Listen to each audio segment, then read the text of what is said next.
नमस्कार मित्रों, स्वागत है आपका सिद्धि योगा में। मैं हूं योगाचार्य तारादत्त ऋषिकेश से। हम लोग जानने जा रहे हैं प्राणायाम के बारे में और उनसे जुड़े हुए प्रश्नों के बारे में।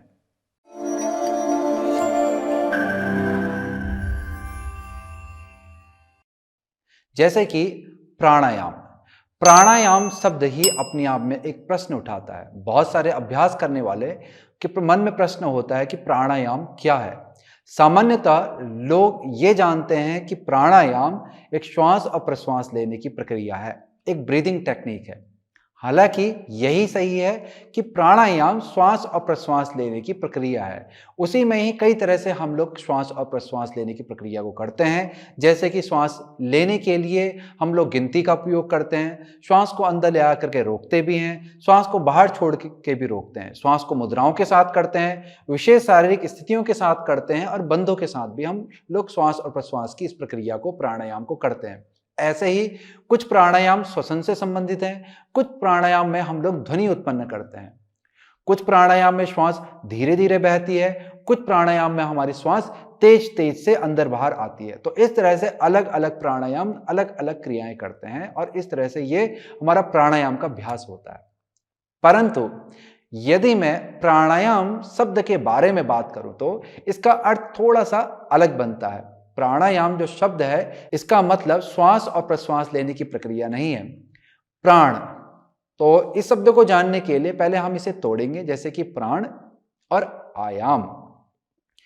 प्राण जो शब्द है ये जुड़ा हुआ है प्राण ऊर्जा से। वो प्राण ऊर्जा जो इस पूरे ब्रह्मांड को, इस चराचर ब्रह्मांड को ऊर्जायमान कर रही है, यानी कि जीवन दे रही है। पूरे ब्रह्मांड में जितनी भी वस्तु चीजें हमको दिखलाई पड़ रही हैं, चाहे वो पहाड़ हो, नदी हो, और चाहे पेड़ पौधे इत्यादि हो, या जानवर हो या इंसान हो, हर चीज चाहे वो सजीव हो या निर्जीव हो, वो प्राण के ही द्वारा चलती है। प्राण है, इसीलिए वो हमें दिखलाई पड़ रही हैं। परंतु अगर प्राण ना हो तो जीवन भी नहीं होता है। ऐसा नहीं है कि प्राण वहां नहीं होता है कि जहां जीवन नहीं होता। जैसे कि अलग ग्रहों में ऐसा नहीं है कि प्राण नहीं है, प्राण हर जगह विद्यमान होता है और हर समय होता है। कोई भी चीज अगर अपने स्थूल रूप में या फिर सूक्ष्म रूप में है तो उसके अंदर प्राण है, उसमें प्राण है। बिना प्राण के कुछ भी वस्तु का अस्तित्व नहीं होता, हर चीज में प्राण होते हैं। तो वो ग्रह जिनमें जीवन नहीं है, ऐसा नहीं है कि उनमें प्राण नहीं है, उनमें प्राण है, पर वो अपने सुषुप्त अवस्था में पड़े हुए हैं, वो अपनी निद्रा में पड़े हुए हैं, सोए हुए हैं। जैसे ही वो सक्रिय होंगे तो उन ग्रहों में भी जीवन उत्पन्न हो जाएगा। जैसे कि हमारी ये पृथ्वी है, इस ग्रह में क्या है, प्राण सक्रिय रूप में है, हमेशा हर जगह पर विद्यमान है और चलायमान है, चल रहे हैं, घूम रहे हैं। इसी वजह से हम क्या करते हैं, श्वास को ले पाते हैं, उस प्राण वायु को शरीर में प्रवेश कर पाते हैं और जीवन को भी ये पा पाते हैं। तो इस तरह से कि इस जो पृथ्वी है, इस ग्रह में प्राण वायु जो है वो सक्रिय रूप में, इस वजह से यहां पर प्राण सक्रिय है और हमें जीवन दिखलाई पड़ता है। तो यही चीज है प्राण। अब चलते हैं, जानते हैं आयाम के बारे में। अब आयाम का जो अर्थ बनता है, उसका मतलब होता है ऊर्जा का आदान प्रदान। कोई भी ऊर्जा या कोई भी चीज जब एक स्थिति से दूसरी स्थिति पे जाती है या एक छोर से दूसरे छोर पे जाती है और उस दूसरे छोर से फिर वापस उस छोर पे आती है या फिर चलती एक ही छोर की तरफ को जा रही है, पर कोई भी इस तरह का जो भी चलन है यहां से वहां तक का, इसे हम लोग आयाम कहते हैं। यानी कि प्राणों का एक स्थान से दूसरे स्थान पे जाना, दूसरे से तीसरे स्थान पे जाना या वापस आना, इस तरह का जो भी ये मूवमेंट होता है, इसे हम आयाम कहते हैं। तो हमारा जो श्वसन प्रक्रिया, हम क्या करते हैं, प्राणों का आदान और प्रदान ही तो करते हैं। श्वास को हम लेते हैं और श्वास को हम छोड़ते हैं, इसी वजह से इसे प्राणायाम कहा जाता है। बहुत सारे लोग इसके अर्थ को अलग अलग तरीके से निकालते हैं, जिसमें से कुछ लोग बोलते हैं कि कंट्रोल ऑफ द ब्रेथ, कि श्वास को कंट्रोल करना। हमेशा ध्यान रखिएगा, प्राण जो है वो ऊर्जा रूप है और ऊर्जा है। कभी भी किसी भी ऊर्जा को हम लोग कंट्रोल नहीं कर सकते। नियंत्रण, अपने नियंत्रण पे हम चाहेंगे कि उसे अपने नियंत्रण पे लेकर के अपने हिसाब से चलाएं, ऐसा नहीं हो सकता। ऊर्जा चाहे वो मनुष्य रूप में हो या प्राण रूप में हो, जो भी ऊर्जाएं हैं, ऊर्जाओं को कभी भी हम लोग कंट्रोल नहीं करते हैं। हम क्या करते हैं, उन ऊर्जाओं के साथ सामंजस्य स्थापित करते हैं, कनेक्शन बनाते हैं और उस ऊर्जा के प्रवाह को अपने प्रयोग के अनुसार उसे गतिमान करते हैं। जैसे कि हम लोग क्या करते हैं, अपने घरों में बिजली का उपयोग करते हैं। अब बिजली क्या है, ऊर्जा है। ऐसा नहीं है कि हमने बिजली को नियंत्रण करके या कंट्रोल करके हम उसको अपने हिसाब से चला रहे हैं, ऐसा नहीं है। हम बिजली को स्टडी करके, उसके ऊपर अध्ययन करके, उसको सोच करके, समझ करके, उसे जान करके, उस ऊर्जा को हम दिशा देते हैं। दिशा कहाँ, तारों के द्वारा हम दिशा देते हुए उसको बल्ब की तरफ लेके जाते हैं और वो बल्ब प्रकाशित होता है, जिससे हमें उजाला मिलता है। तो इस तरह से हम सिर्फ दिशा देते हैं, एक गति का रूप बनाते हैं, परंतु हम इसे नियंत्रण नहीं करते हैं। कोई भी ऊर्जा हो, किसी भी ऊर्जा हो, तो कोई भी ऊर्जा कभी भी नियंत्रित नहीं होती है। तो इसका अनुवाद जो ये नियंत्रण है या कंट्रोल जो है, यह अनुवाद उतना अच्छा नहीं है जितना होना चाहिए। तो यहां पर हम क्या करते हैं, प्राणों के साथ, अब जो हमारी जो प्राणायाम है, जो हमारी श्वास और प्रश्वास लेने की जो प्रक्रिया है, इसके साथ हम क्या करते हैं, सामंजस्य स्थापित करते हैं। अपना ध्यान श्वास और प्रश्वास पर लेके जाते हैं, ताकि अपनी दिनचर्या में जो भी हम कार्य कर रहे हो, हमारा ध्यान हमारे प्राणों पर लगा रहे। तो जैसे जैसे आपका जो ध्यान है प्राणों के साथ श्वास और प्रश्वास की जो प्रक्रिया है उसके साथ बेहतर होता हुआ चला जाता है, आप देखेंगे कि प्राण आपके शरीर के अंदर और भी उजागर हो जाता है, बढ़ने लगता है और आपकी ऊर्जाएं, शारीरिक क्षमताएं भी बढ़ने लगती हैं। आपका एनर्जी लेवल बहुत अच्छा होने लगता है।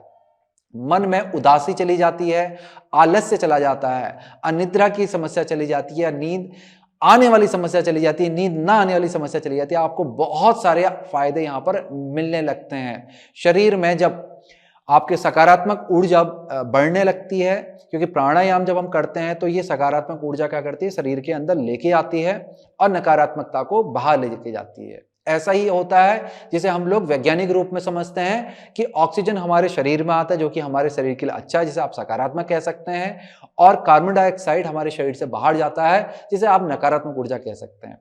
तो इसे भी ये प्यूरिफाई करती है और इसके साथ ही हमारे शरीर के अंदर के जितने भी अंग हैं उनके संचालन को बेहतर करते हैं, क्योंकि ये प्राण कोई एक जगह पर आके नहीं रुकता, ये हमारे सिर्फ फेफड़ों पे आके नहीं रुकता, ये प्राण पूरे ही शरीर पे जाता है। प्राण ऊर्जा हमारे पूरे शरीर को चला रही है। इसी वजह से यहाँ पर हम 5 प्राणों के बारे में, जब भी आप थोड़ा आपका अध्ययन अच्छा होगा योग में, तो आप जानेंगे कि प्राणायाम में जो प्राण हैं वो 5 प्रकार के हैं। हमारे शरीर के अंदर जो प्राण हैं वो 5 प्रकार के हैं और उन 5 प्राणों के अलग अलग कार्य हैं और वो पूरे ही शरीर को संचालित कर रहे हैं।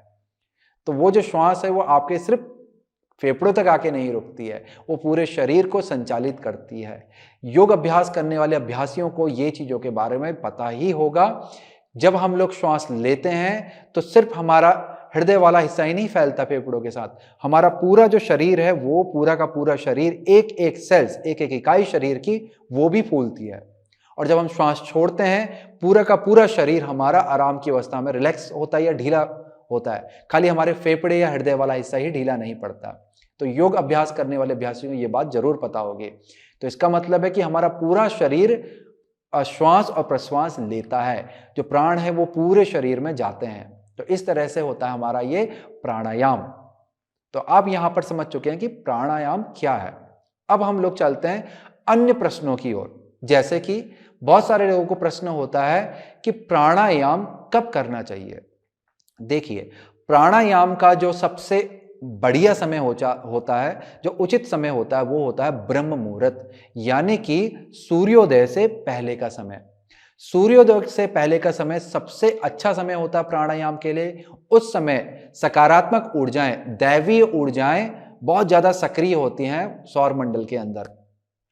इसके अलावा ऑक्सीजन की मात्रा भी बहुत ज्यादा होती है सौर मंडल के अंदर। तो आपको अलग से अपने घर में कोई प्यूरिफायर नहीं लगाना पड़ेगा अपने घर की एयर साफ करने के लिए।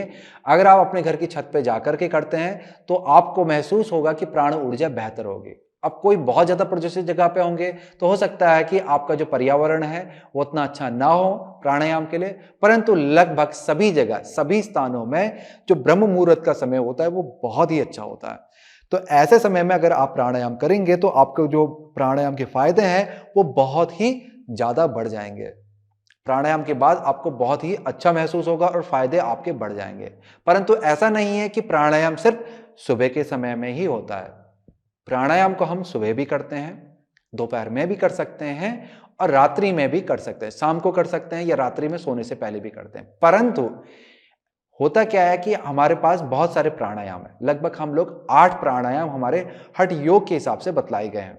ऐसे ही फिर प्राणायाम के अन्य प्रकार अन्य अलग अलग प्रणालियों से आ जाते हैं और बहुत सारे जो अध्यापक हैं, योग प्रशिक्षक हैं, वो भी अपने अनुसार प्राणायाम की संरचना करते हैं, उनका निर्माण करते हैं। तो इतना जान लीजिए कि ऐसा नहीं है कि सारे के सारे प्राणायाम आप सुबह कर सकते हैं, ऐसा नहीं है कि सारे सारे के प्राणायाम आप रात्रि को या शाम को कर सकते हैं। लगभग सभी प्राणायाम सुबह के समय हो जाते हैं, लगभग सभी प्राणायाम शाम को संध्याकालीन जो समय होता है वो हो जाते हैं। परंतु कुछ ही ऐसे प्राणायाम होते हैं जिनको आपको सोने से पहले करना होता है। सारे प्राणायाम सोने से पहले करने के लिए उचित नहीं होते हैं। इसीलिए अगर आप प्राणायाम का अभ्यास करना चाहते हैं और आपके पास समय सिर्फ सोने से पहले बचा हुआ है, तो हमेशा किसी योग्य प्रशिक्षक से मंत्रणा कर लें। उनके निर्देश के अनुसार ही आप प्राणायाम को निर्धारित करें, क्योंकि वो आपको बतलाएंगे कि कौन सा प्राणायाम आपको सोने से पहले करना चाहिए। इसके अलावा एक विशेष चीज, एक प्रश्न और बनता है यहां पे कि प्राणायाम क्या खाने के बाद कर सकते हैं? नहीं, आपके ज्यादातर प्राणायाम खाने के बाद नहीं करने चाहिए। आपका खाने का समय और प्राणायाम का समय के बीच की जो दूरी होगी लगभग 3 से 4 घंटा होगी। तो आपको 3 से 4 घंटा इंतजार करना है, अपने खाने को पचने देना है। तो आपका लगभग 3 से 4 घंटे में आपका जो खाना है वो अच्छे से पच जाता है।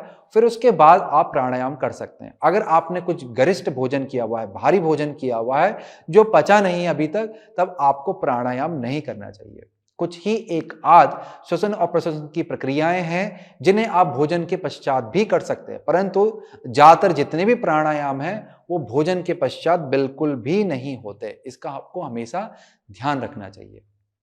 चलिए अगला प्रश्न, प्राणायाम किन किन को करना चाहिए? देखिए, प्राणायाम कोई भी कर सकता है, इसकी कोई उम्र और सीमा नहीं होती है। इसमें छोटा बच्चा भी कर सकता है और एक बहुत ही बुजुर्ग व्यक्ति भी प्राणायाम कर सकता है और उसके लाभ को प्राप्त कर सकता है। प्राणायाम की कोई सीमा नहीं होती है, आप किसी भी उम्र में इस प्राणायाम को कर सकते हैं। अगला प्रश्न, क्या सबके लिए प्राणायाम करना उचित है? नहीं, हर कोई प्राणायाम को नहीं कर सकता है। हर प्राणायाम की अपनी कुछ सावधानियां होती हैं, उनके अपने लाभ तो होते ही हैं। ऐसा नहीं है कि सारे प्राणायाम के लाभ एक जैसे होते हैं। प्राणायाम जब का हमारा जो अभ्यास होता है, जैसे मैंने आपको बोला कि 8 प्रकार हठ योग में बतलाए गए हैं और इसके अलावा बहुत सारे अन्य प्रकार भी देखने के लिए मिलते हैं। तो हर प्रकार के हिसाब से उनके लाभ भी बदलते हैं और उनकी सावधानियां भी बदलती हैं। तो आपको प्राणायाम करने से पहले उसके बारे में आपके पास पूरी जानकारी होनी चाहिए कि उसकी सावधानियां क्या हैं। अगर आपका शरीर पूर्ण रूप से स्वस्थ है तो आप कोई भी प्राणायाम कर सकते हैं, परंतु यदि आपका शरीर रोग ग्रसित है, कोई भी आपको सामान्य से सामान्य अगर कोई भी समस्या चल रही है, चाहे वो टेंशन डिप्रेशन ही क्यों ना हो, चाहे वो इंट्रोवर्टेड एक्सट्रोवर्टेड वाली समस्या क्यों ना हो, या फिर उच्च रक्तचाप या निम्न रक्तचाप वाली समस्या क्यों ना हो, तो आपको प्राणायाम को अपनी समस्या के अनुसार ही निर्धारित करना चाहिए, क्योंकि बहुत सारे प्राणायाम हैं जो इन सब चीजों में नहीं किए जाते हैं। तो आपको हमेशा किसी योग्य प्रशिक्षक के साथ में या उनके निर्देश अनुसार ही प्राणायाम को निर्धारित करना चाहिए कि कौन सा प्राणायाम आपके लिए सही रहेगा। इसलिए ऐसा कभी मत करना कि कोई ऑनलाइन जा करके कहीं से आपने कोई वीडियो देख करके स्वयं से अभ्यास करने लगे, या कोई पुस्तक पढ़ करके सीधे कहीं से किसी ने बताया कि प्राणायाम से आप ये फायदे होते हैं तो आप स्वयं से करने लगे। नहीं, कभी भी ऐसा नहीं करिएगा। आपको किसी योग्य प्रशिक्षक से निर्देश लेनी चाहिए, सलाह लेनी चाहिए और उसके बाद ही आपको प्राणायाम करना चाहिए। तो इस चीज का आपको विशेष रूप से ध्यान रखना है। तो इस तरह से ये कुछ प्रश्न हमारे बनते हैं प्राणायाम से जुड़े हुए।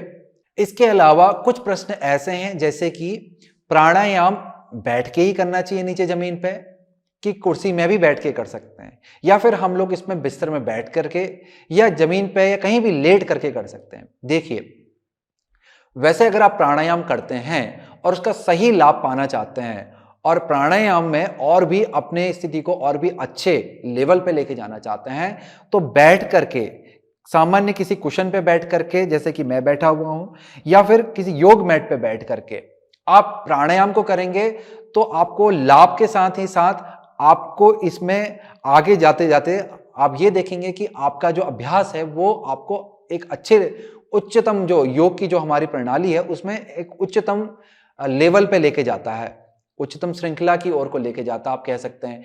या फिर जो हमारा आध्यात्मिक प्रणाली, योग में जो आध्यात्म का जो हिस्सा है उसकी ओर को आपको बढ़ाएगा। क्योंकि यदि आप कुर्सी में बैठ के करते हैं या बिस्तर में बैठ के करते हैं, तो एक ये सांसारिक रूप है कि आप हमेशा कंफर्ट चाहते हैं, आराम चाहते हैं और आराम पूर्वक कर रहे हैं, ये एक सांसारिक रूप है।